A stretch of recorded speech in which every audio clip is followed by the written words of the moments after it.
will enter today's subject. It is such a vast ocean, Meenakshi's history, and the history of Madurai Adinam, recorded history itself, is very little known information, and unrecorded Akashic readings are so much. I have to sync the whole thing in tune. It is still taking time for me to comprehend, especially to present it in your language, the language in which all of you can understand. I can see literally so much of cosmic information from the Akashic reading, Akashic recordings are getting downloaded and getting ground, processed to get expressed in the language in which you all can grasp, you all can understand, you all can receive, you all can enjoy.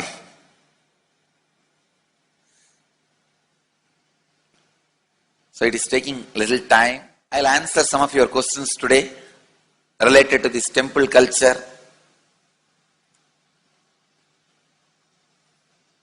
As part of this Satsang series, Madurai Adinam series. This is a question from Rajiv, India. Beloved Master, people not belonging to this culture knows little about this particular Meenakshi temple. Please tell us who is Devi Meenakshi and her husband. Why this grand temple? What are the visible and invisible functions of this temple? Please tell us, Swamiji. Read the next question also. Both. As we see in our present time, towers of mobile, TV or dish TV antennas everywhere connecting invisibility to satellites, doing an incredible function for individuals and for society. My question is, there is and was everywhere temples and deities in this culture. Anybody coming from outside just wonder, is this just sentimental carved stones, worshipping culture or just artistic sculpture? What is the invisible function of temples, deities? See, both questions, same answer. That is the reason I wanted to answer both the questions together. Modern day dish TVs, antennas, mobile towers, all of them work in the level of certain frequency where the words, pictures, visuals can be transmitted. See, the verbalization and visualization,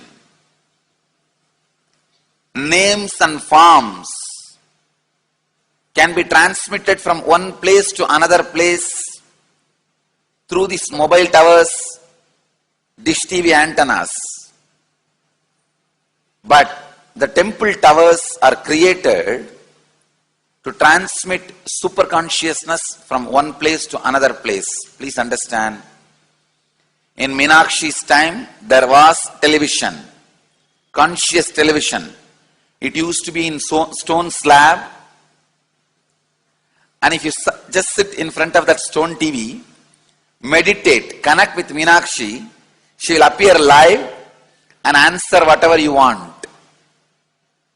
So each of the stone slabs only slowly later on became deities. You can see in our temples this happening. The TVs in which I am appearing and speaking are slowly becoming deities. They are receiving worship. Flowers are offered to it. Aarti is done to it. Incense is given to it. Now, all our temples are planning to have a separate throne for this TV. In Los Angeles, already I am on the throne. The TV is in the throne. The TV, in which people are seeing me, have already become deity. Same way, please understand, the stones through which people were able to connect with the superconsciousness have become deities. Same way, all our temples, deities, everything is a connecting mechanism with superconsciousness. The mechanism which connects with the superconsciousness.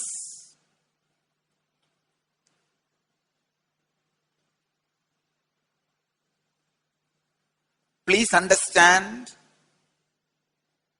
the deities and temples are not just sentimental carved stones, or they are not just artistic sculptures, they are conscious transmitters. They raise you to the superconsciousness. In each house in Vedic tradition, we have a puja room. All the puja rooms are your private conscious airport, are conscious transmission centers. The main temple is the place from where continuous superconsciousness is radiating. So if you just sit and connect with a deep feeling connection, see, in those days human beings were so beautiful and simple. Just remembering the name of the deity is enough. They are already in connection with the deity. That feeling connection. When I read Patanjali's Yoga Sutra, it says, sit in Siddhasana and be in Samadhi. That's all. So the human beings were so simple in those days. Just if you sit in Siddhasana, you are already in Samadhi. If you sit, your mind sits. Now, if you sit, your mind sits.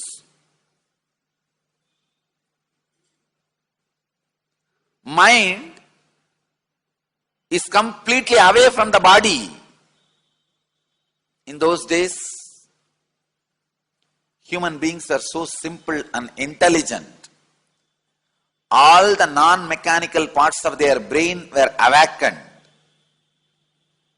It is Western culture which killed the non-mechanical parts of the brain, the functions of the non-mechanical parts of the brain. Please understand, in the Vedic civilization, always human beings were brought up in such a way that non-mechanical parts of the brain was fully alive and awakened. It is a cultural invasion, destroyed the greatest possibility of the human being when the non-mechanical parts of the brain is not functioning anymore. The temples, deities, all these are looking useless. Otherwise, they are a huge conscious infrastructure. Please understand. So, an example, suddenly, if we find some method to travel just 20 feet above the air, or 30 feet above the air, without petrol or diesel, all our automobiles, roads, everything will become useless. Then you will wonder, why so many automobile industries are established? Why so many cars are produced? Why this huge road waste? I think our ancestors are fools. You don't understand. At one period, it was used. It was being useful. Our temples, our deities, all these are useful if all your non-mechanical parts of the brain is awakened.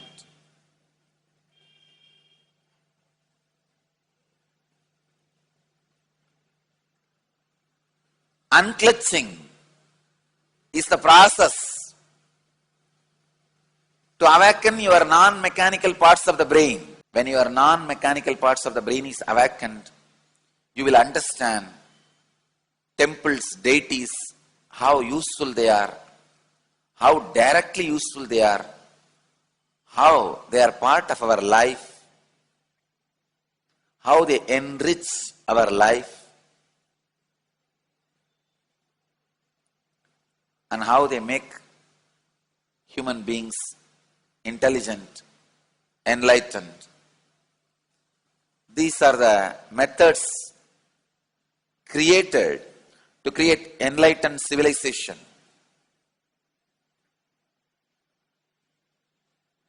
These grand temples are not built as an just monument. They are built as a conscious movement.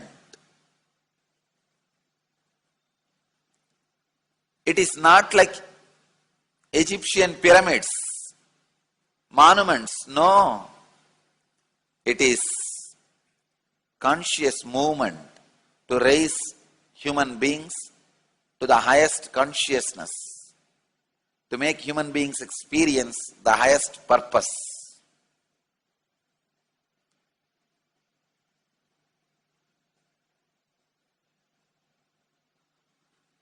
Understand, unclutch, use the temples to achieve the highest consciousness.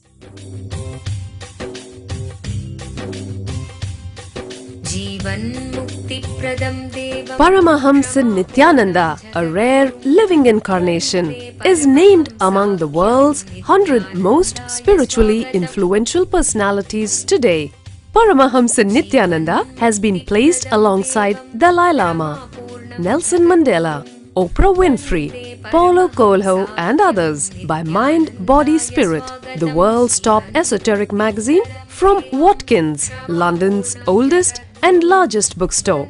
A yogi by birth, he has been expressing his power of enlightenment since birth. He has authored more than 500 books in Tamil and English. Translations of these books are available in 26 languages in Telugu, Kannada, Malayalam, Hindi, Sanskrit, Gujarati, Oriya, Bengali, Marathi, French, Malay, Polish, Portuguese, Italian, German, Danish, Spanish, Russian and Chinese. He is also an exemplary speaker with over 10,000 hours of profound life solutions through his discourses. Social services such as Annadan, free medical care, free educational services with ashrams, schools, temples, hospitals established in more than 140 places around the world, offering exceptional services. A powerful spiritual healer who has healed millions of people of diseases from migraine to cancer.